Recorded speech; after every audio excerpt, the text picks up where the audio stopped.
Hi everyone, welcome to the Quest UK webinar about interviewing for a cultural fit. I can see there's a few of us in the room already.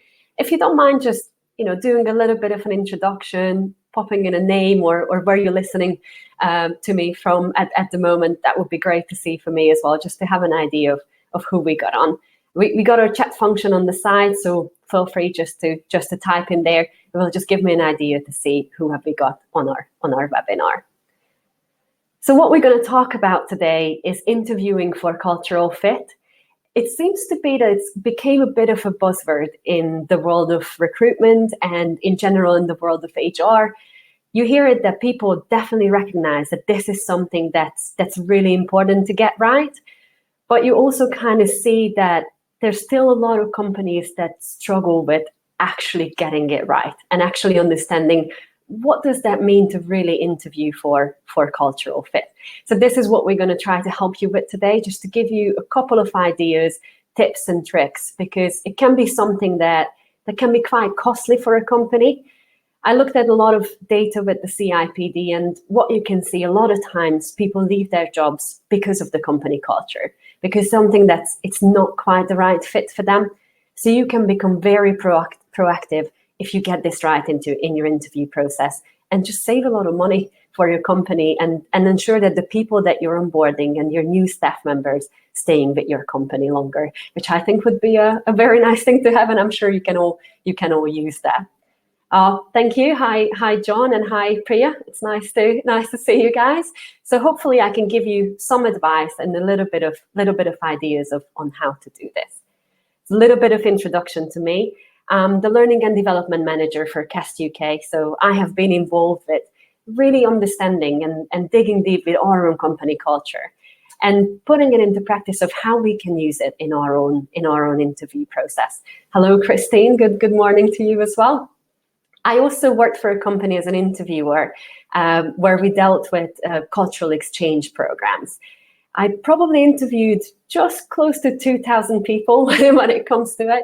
And it was really interesting because all of these participants were signing up for a program where they went and worked in summer camps in the US. And the skills were very similar. A lot of the activities, lifeguarding, high ropes, horseback riding were similar. However, when it came to the actual camps, the actual employers, they were very different.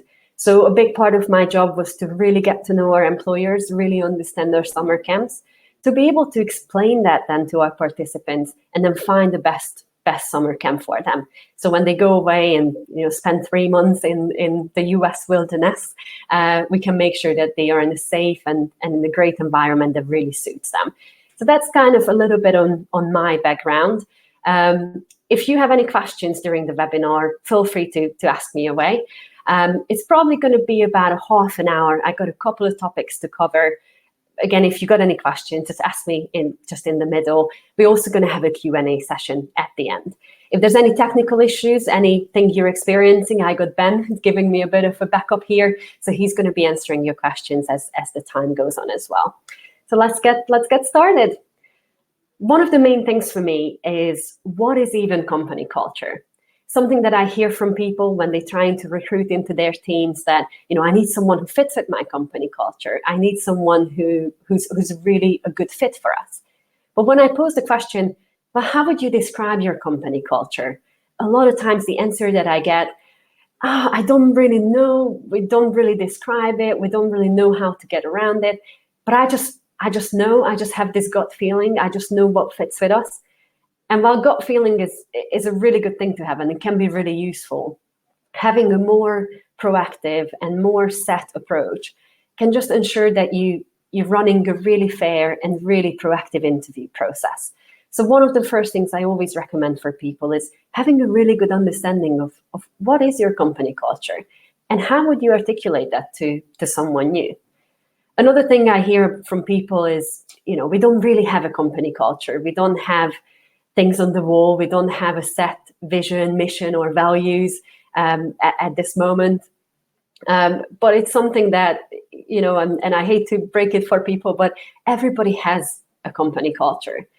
Because company culture is not actually those words and fancy quotes on your walls. It doesn't even come from your board members. It's actually something that the behaviors of your people and the values that are important to them. So if I was to walk through your office and just walk on the corridors, talk to a couple of people, I will get a sense for your company culture. And that's where it all sits. So no matter whether you have this set or not, you already have a company culture. And it's great to get to know that.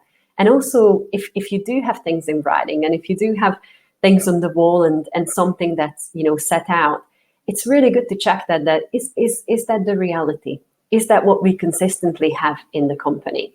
Because that's definitely, you want to interview for reality. You want to make sure that when you're filtering out people, that you're setting up the right expectations for them. I always say, I always hear from people as well that, our IT team is very different than our sales team, and we need different type of people for that.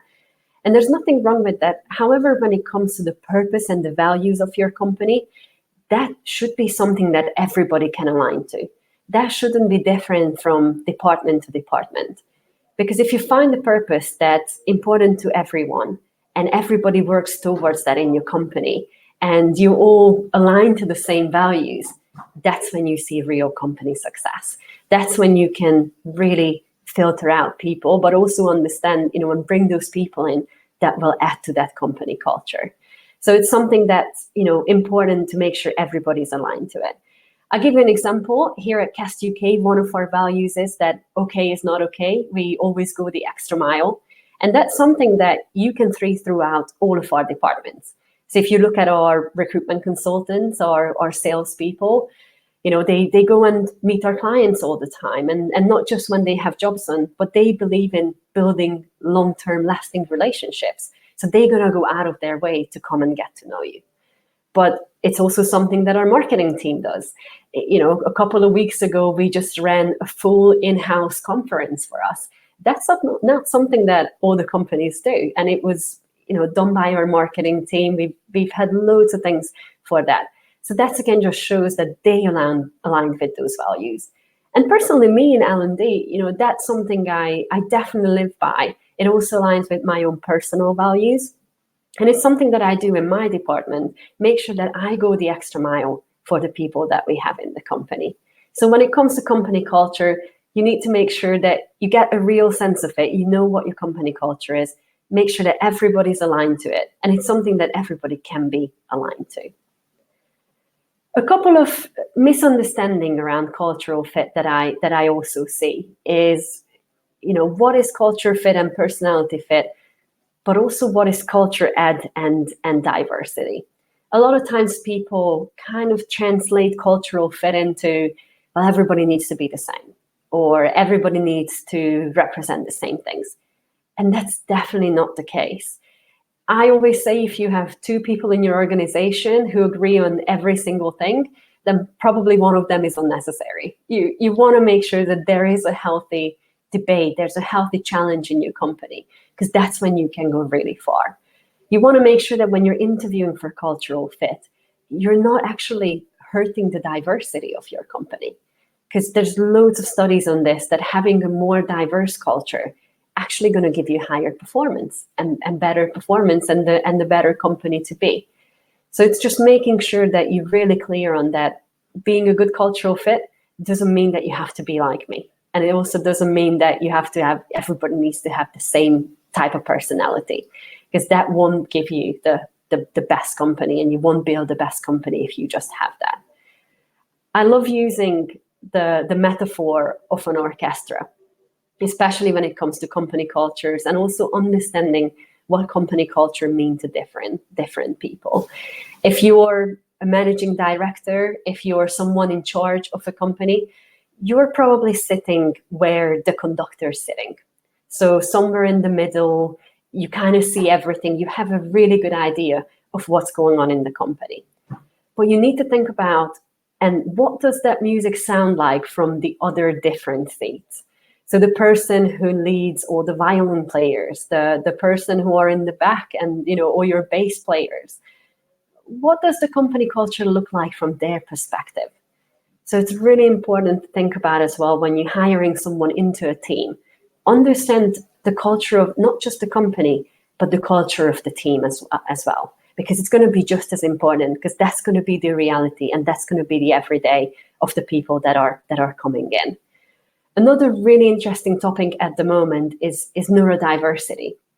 So about 10% of the UK population is somewhere on the scale of or they would be considered neurodiverse, yet only 16% of them are employed. And that's something, it's just a mind-blowing stat at the moment. And a lot of it comes down to companies not really knowing how to cater for these different people. What are the things that would not work for them that would work for someone else? And how can I make sure that I'm not missing out on all these skills and all this diversity just because I don't have the flexibility or the option to provide and cater for this? Or am I just not have the understanding of what they really need? So I think there's a lot to think around diversity and knowing that, again, cultural fit doesn't just mean that everybody will have to align to the same circumstances, have to have the same personality traits. You need to make sure you got that right balance of diverse personalities, but still all aligned to your purpose and all aligned to your values. So a couple of things to be aware of when you're actually interviewing for cultural fit, and these are biases and assumptions that we all have. We're all human. We all have unconscious and conscious biases, and there's nothing wrong with that. We all have them, but to be aware of that, I think that's the real key when it comes to interviewing. You need to make sure that you are aware of your own biases as well. So when it comes to making a decision, you know what are the things that are influencing you. So one of the first ones is the self-fulfilling prophecy effect. So something that people tend to do is they get a first impression of a candidate, they get a first impression of an employer, and what your brain then tends to do is cherry pick the information, what you hear afterwards, that will back that up. Our brain definitely does not like to contradict itself. It likes figuring out patterns and likes kind of backing up what it already knows. So it's really good to be aware of that and challenge yourself on that. So one of the best ways to tackle that is make sure that you stick with your preset questions. Is making sure that, that doesn't mean you have to be rigid, but making sure that you're not creating an unfair advantage to a candidate that you just had a good first impression of. It's making sure that also you're not, you're giving people the benefit of the doubt, even if that first couple of seconds didn't go as you would have planned it. Another thing is the stereotyping effect. It's again something that will happen, but being aware of it is again the key on this. So sometimes it's certain type of, and you see this, a lot of companies are moving away from having names on CVs. And that's exactly why that is, because just by certain information, as I said, our brain likes to put patterns together. And by having certain type of information, we're really trying to figure out what that's going to be like. What is that person like? We might even give them certain type of characteristics that, it's just an impression and it's just a stereotype that we have. So it's really good to recognize those if it happens and just challenging those assumptions that might already exist. Another thing, the halo and horns effect. So as you're talking to a candidate and as you're interviewing someone, you might find that you recognize certain things that are really impressive, or you find things that you're not too happy about. And that can have an impact of how the rest of the interview goes. Hi, Jen. Thanks for joining us. You're going to have the recording afterwards, so don't worry about the things you missed. You'll be able to listen back to it. So with the halo and horns, it's being aware of how does my interview change as I'm interviewing and as I'm asking people. So, again, if you found out something that you weren't that impressed with, make sure that doesn't make you jump to conclusions and doesn't make you make a decision straight away. So I always say when you're interviewing someone, your purpose should be to gather information so later on you can make a good, unbiased, fair decision about that person. Try not to make a decision during the interview because that just can be detrimental. So a couple of other things is the contrast effect. And this is something I hear all the time is when you get a really good candidate and you may just have that one person and they seem perfect for the job, they seem right for your company, and then a lot of people go, I just want to see a couple more people so I can compare them. That shouldn't be the case. You shouldn't be comparing the candidates you're getting through to the process. You should be comparing every candidate to the job and the required skills and the required personality that the job requires and the team requires and the company requires. So the actual thing you're comparing people to should be exactly the same. They shouldn't be compared against each other. Because again, you might just miss out on something. You might miss out on a great candidate just because you wanted to see a couple more that are not as good. So it's something, again, good to be aware of and good to have that preset. Make sure that you have a structured interview process and each candidate can be compared to that. The similar to me effect, again, this is something that, we love doing this as humans. If you're like me, immediately I'm recognizing you. I probably like you a bit more. And that can be huge when it comes to interviewing. So make sure that just because you have someone in front of you that you personally like or you have similarities with, that doesn't mean that they're going to be the best fit for your company. Sometimes hiring someone that's different than you and will challenge you and disagree with you can actually be more beneficial for your company. So again, look at the job role, look at what that requires, and then choose the type of person that would be the best for that job. Social desirability bias. So this is something what your candidates are going to do. So what happens with this is a lot of times when you're asking set questions and people are going through interviews, they kind of have an idea what's socially acceptable to answer to that question. So you're not actually getting the truth from them. You're actually just they're telling you something that they think you want to hear, because that's what's accepted in majority of the cases. And I'm sure you've had experience of this. I definitely did. And it's something where I always say, just dig a bit deeper and also stick to facts. So if someone says, I'm a good team player, that doesn't really mean anything in itself. Try to ask them a bit more. How big teams did you work on? How many team members did you work with? What type of role do you play when it comes to a team? What happens when you face conflict? Give me an example when you had to solve that, and how did you do that in a team? Those answers will give you a much better insight to the true personality, and it will just give you the truth rather than things that they think you want to hear.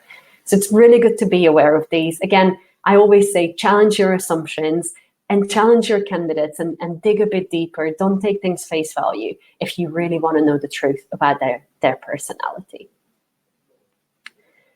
A lot of things that, a lot of tools are in your fingertips at the moment that you can use to help you with cultural fit. And there's a lot of debate around personality tests at the moment. I personally think they can be a fantastic tool to use, and they can help you a lot more of getting a holistic view of that candidate. As we all know that there's so much more to people than their CVs. I don't know about you, but I definitely know that if I think about my own CV, I want people to try to get to know me and try to hear something else from me and not just my CV, because every single person is just so much more than that. So when it comes to personality tests, there's a lot of things to choose from. Us as a company, we offer this to our clients, so it's something that they actually have a massive choice of. With all the vocational tests, grammar tests, and things like that included, we actually have up to 1,500 different tests that people can use. And it's absolutely impressive. There's so many different ones out there. What I would always say is again, the personality test is just a tool. It will all come down to how you're using that tool. A lot of them, like a Myers-Briggs or even a Thomas International or the IBM test, they will give you a lot of data. But what you need to know is, how do I then translate that data? So I would have a good look around in your company and see, is anybody qualified, or does anybody have the skills to really translate this data? What you don't want to do is you look at a test and you go, oh, well, they got really low score in this, so I'm sure they're not going to be a good person. Something to be aware of is when it comes to personality tests, it will be just a snapshot or just a quick shot for you of that moment in time of how that person feels and how they think about themselves. So they a really good conversation starter, but I would never use them as a filtering out tool, if that makes sense. So it's something where you need to think about how I'm going to use it, and also what are the skills that are important for this role. When it comes to, you know, a health and safety officer, you probably want someone really compliant, someone who follows the rules, someone who has authority. However, when it comes to a graphic designer, you probably want someone who will challenge authority and will be a lot more creative. So before you choose a personality test, make sure that you have a good understanding of what are the type of characteristics that you're looking for when it comes to this role. Also making sure that, you know, the copyright issues are right, you know the conditions of how to use them, and also how are you going to use the results? How are they going to be weighted in your process? So it's again something that they're fantastic. They can really help you with your interview process, but just seek some advice of how can you use them the best way when it comes to your process. Another great tool is video interviewing, and this is again something that we offer to our clients, and they absolutely love. Our candidates love it, our clients love it, because as I said, there's just so much more to you than your CV, and there's just so much more to a candidate. So when you can see, you know, a couple of minutes or have a conversation with someone, you just get a real feel for them. Again, be aware of your biases, be aware of your assumptions, and make sure you're ready to challenge them. But it can really help you to just kind of see how they interact. Nonverbal communication is absolutely huge, and a lot of times it will give you more data than any other written test would. So I would again definitely recommend, you know, implementing this tool. But again, just look at your process and decide when is it a good time to put this into the process, and how can I make sure that our interview process is still fair, and also what are the things that I'm looking for. So when I'm looking at the video interview, what are the things that I'm picking up on? And that could be something that you then address in a face-to-face scenario. So we wanted to give you a couple of different questions that you can use when it comes to interviewing for cultural fit. So one of the things is, what attributes do a candidate look for in a company when they're applying for a position? So this is something that will, again, give you a lot of information. It doesn't put in any of the assumptions. It doesn't actually, it's not a leading question. So people can really be open and tell you, well, what is the type of company that you're looking for? What is it that's important to you? What's the type of environment that you like working in and you can actually thrive in? When people have awareness of that and they open about that, you can then assess whether that's what your company does and whether that's something that you can offer. Another thing is, I talked about the type of environment that you enjoy working in. All your people are going to be different. Some people will love an open plant office and having the opportunity to talk to their neighbors. Some people will find it really difficult to be productive in an office like that. So it's just making sure that you ask this question, so you know whether you have the opportunity and have the facilities to provide people with the right environment. What's one thing that you liked about your previous job? I know when it comes to interviews, people like talking about why they're leaving their previous jobs, but they spent some time there. They did some great work there. So you definitely want to find out what were the things that were positive, and what are the things that they may have had in their previous job that now they assume every company has. So it's really important to find out, like, what are their expectations of you based on the previous experiences that they had? What excites them about this opportunity? You know, what's the impression that they get about your company? They've done their research, they talked to a couple of people. It's really important to, again, find out what's the picture that they're building in their head about your company. And I think that's something that, again, will tell you a lot. And also you can very quickly recognize if something went sideways and if something's not right, because the last thing you want is expectations not meeting. If someone has a very different picture of your company than what reality is, then that's something that's better to find out earlier than later. When you work in a team, and I kind of talked about this before, is describe the role that you play on the team. Again, there's different personality tests that you can use for this. Belbin is a perfect one. Because you do need diversity on your team. You need people that are complete finishers, absolutely. You need people that are specialists. You need people that are motivators. It's really good to run those tests with your existing teams and see what are the gaps. What's the type of person I don't currently have on the team? And can I go out and try to find that person and try to bring someone in who plays that role in teams? To create a really good high-performing team, you definitely need that diversity. A couple more in this. What are the characteristics that you like about your previous boss? How do you like to be managed? That's, again, something when it comes to leadership, and that will be something that's represented by, senior leaders all the way down to your line managers, is making sure that we have a leadership culture that fits with that person. If they want direction, if they like authority, if they like that command and control approach, then is that something that you provide? Is that the way that you lead your people? Or someone might want a lot of autonomy and they don't like to be told what to do. They actually enjoy the process of figuring out and problem solving. So that, again, depends on the job. So make sure before you interview, you have a good think around, okay, what's the type of management that this role needs? And what's the type of management that I provide? And does that fit with what that person needs that's coming into this role? What personal or professional mistakes you learn from? No one's perfect. And I think when people are accountable for their mistakes, it will definitely show you that they learned from them. If they can, and I would definitely ask the question, okay, what's the mistake you made and what did you do about it? How did you ensure that you're not going to do that again?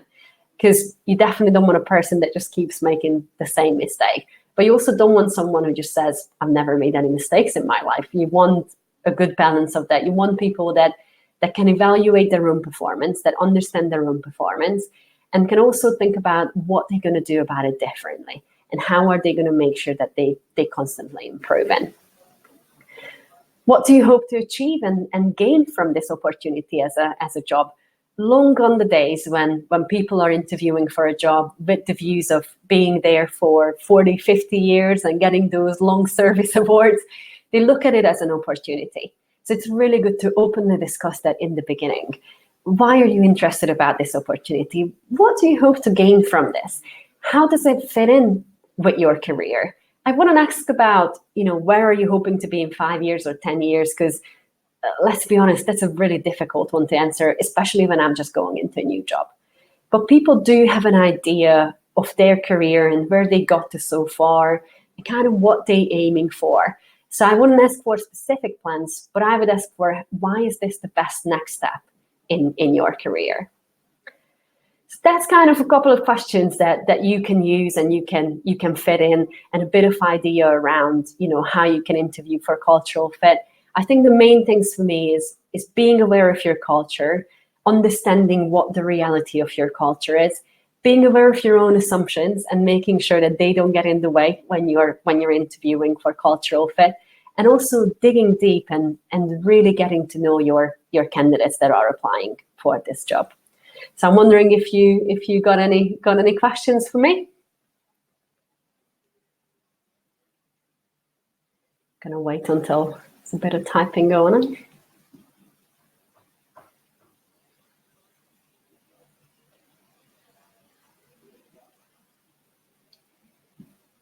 Oh, great.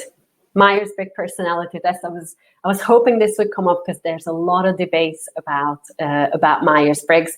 It's something that's been treated a little bit like the silver bullet when it comes to the profession.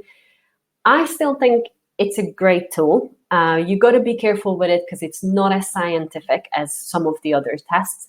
However, I think it's a really good indicator. And something that I would recommend is when you're using these tests, make sure you remind yourself that they just a scale. So they're not there to box people in. They're just kind of telling you where people are at the moment on that specific scale. And that could change. Again, it's in that specific time when they're answering those questions. So as they're coming into your company, a couple of months later, they might get a different Myers-Briggs result than what they had on day one. So I think it's a good tool, but just make sure you use it the right way. I would use it alongside Belbin, because the Belbin is not necessarily the person itself, but how that person fits in with your team. And so it's kind of what's the role they play within the current team that they already in. So that's the difference between the two, but great question. Anything else?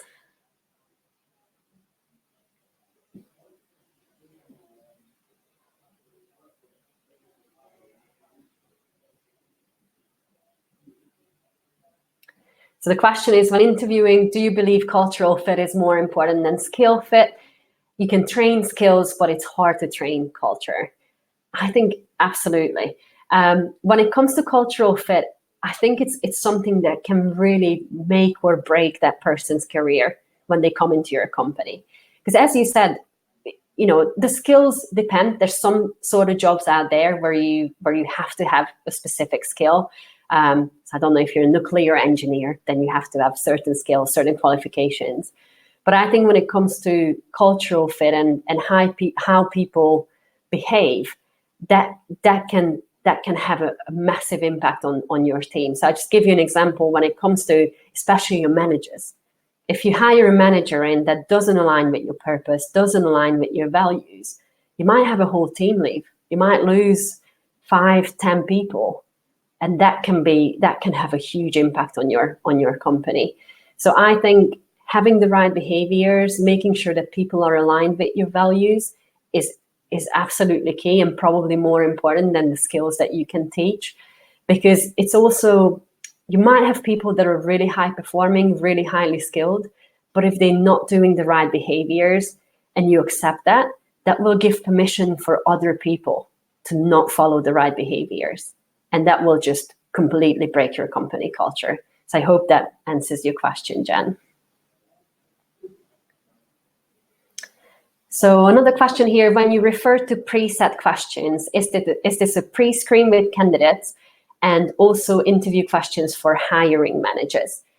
I would say definitely map out your whole process. So when it comes to the interview, you want to have a structure that's aligned to the specific role that you're interviewing for. And I would use that in the pre-screen process, but also later down the line. Because a lot of times what you see is higher up the position goes and further along the interview goes, the interview becomes more informal, which will lead you into that trap of just that halo and horn and those preconceptions, when you're kind of just trying to find out things that will back up what you already decided. So I would say just throughout the interview process, stay really curious. Don't make a decision until you get to the very end of it. Any other questions? Is Skype a good video interview tool to start with? That's a great question, and I hear about Skype all the time. I personally use it. I think there are difficulties with it. I wouldn't recommend Skype. The problem with Skype is you need to download it. The other person you're interviewing has to download it as well. They have to set up a Microsoft account, and there's just a lot of things around it that are just not quite set for this. So I would definitely recommend going with a provider. And this is something that, there's loads of providers out there. The one that we use, it's something that's a one-click approach. It just works on a link. It's something that can be shared with other people. So I think when it comes to interviews, you need a lot more than Skype. You need an interviewing tool that will allow you to record things, that will allow you multiple people to be in the room. So even up to 5-6 people, especially if you're interviewing for international roles. If you can attach a CV or a personality test into that interview, if you can then share that around in the company with anyone so they can watch it in their own time, those are the benefits I would be looking for. And Skype wouldn't give you that. Oh, great. I've seen Zoom. Yeah, again, Zoom is a good provider. Again, I think it's something where I would try to go with an online provider where your candidate might not even have to download anything. They can just click on a link and be live with you. I think you'll find that it will just make your interview process a lot smoother in the beginning. Anything else on this?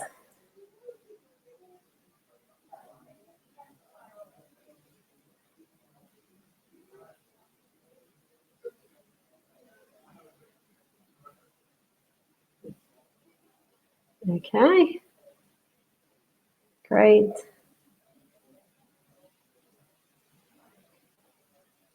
Yeah, we use a couple of tools, so feel free to have a look at those as well and see if they're the right thing for you and just how they compare to what else is on the market. So Priya asked, as a candidate, this is a great time for me to know an insight to culture. Please advise what questions candidate can ask companies about their culture. What a great question. It is a two-way process. It's just as important for candidates to be aware of the culture that they're going in. So one of the things I would ask about, it is the environment and how would they describe the everyday. I would ask about expectations and what are the things that are rewarded at the company and what are the things that are not, I wouldn't say punished, but things that are not appreciated. So Priya, I would definitely ask, what are the things that you reward your staff for? What are the type of behaviors that you like seeing in this company? And I would also, ask about the values. What are the things that connect everybody in the company? And, no matter who I would talk to, I would get the impression of. I think that will give you a lot of ideas on what are the different things that how the company operates. And I would also ask about management style. What do you expect of your staff members? What type of characteristics are good for this role? And how am I going to be managed? What's the management style that I can expect? I think those are the main ones for me. See if there's any more.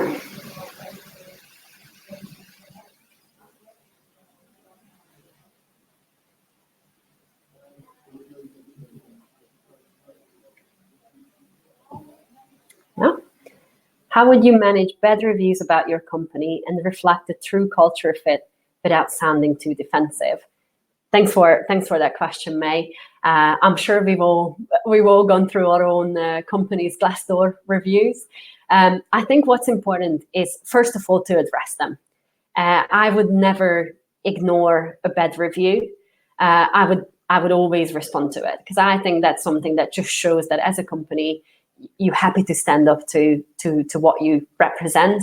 A lot of times, if you give a bit of a background to that situation, that can help people understand that, because people know that everybody will have a different experience at a company. So I think it's good to point out what has been done about it or how it has been addressed.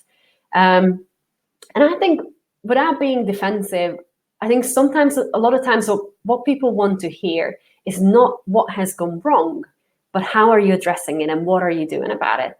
So if in the past, people said that, people that were, I'm just going to give you an example, people that were high performing could just do whatever they wanted. So I would say that, what we've done to change that is we actually build our values into our performance review system. So now if someone's just showing bad behaviors and behaviors that we don't like at the company, what we're doing about it is this actually has an impact on their bonuses or on their position at the company or whether they can get promoted or not. So I would always talk about that and make sure that you address them and talk about what you're doing moving forward. So Suzanne asked, as an interviewer, how do you train yourself to become aware of your biases? Again, great question. There's a lot of exercises you can do for unconscious bias. I would definitely say, sometimes just try to put yourself into situations when you have no way of doing that. So when it comes to CVs and things like that, it's recognizing what's happening to you. It's recognizing when you're already making a decision. It's recognizing when you're moving away from questions. So I think there's a lot of discipline there. When I'm going, I know that this is how I feel about that person, and that's okay for me to do that because I'm a human being. But what I need to do is to put that one side and really look at the facts and look at the whole of the interview and not have my first impression just ruin the whole experience. Because there's something really interesting about neuroscience is that if you look at everybody's brain is actually, the actual blueprint is different. So no one looks at the same scenario the same way. We're literally surrounded by 6 billion different worlds. So it's being aware of that, of, what I'm seeing and what I'm thinking. That's just one way of seeing that. And I think if you keep yourself consciously curious about that person, then that can help you massively. One of the things I used to do when it comes to interviewing, I used to challenge myself that I'm not going to finish an interview until I found that one thing about that person that makes them really different. So you can set yourself little challenges like that. That might help. Anything else?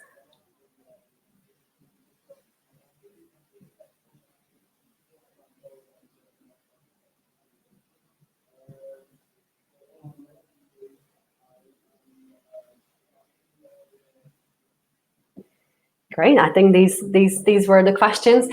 But thank you for spending this time with me. I really hope you got some good advice and got some new information from this. If you want to get in touch, feel free to email me, to email the company. My email address is just evaadam@castuk.com. Feel free to ask me any questions. After the webinar, we're going to send you the recording, so you'll be able to watch it again. Again, if there's any questions that come up after that, please feel free to reach out to me. And thank you for bearing with us today. I hope you all have a lovely day.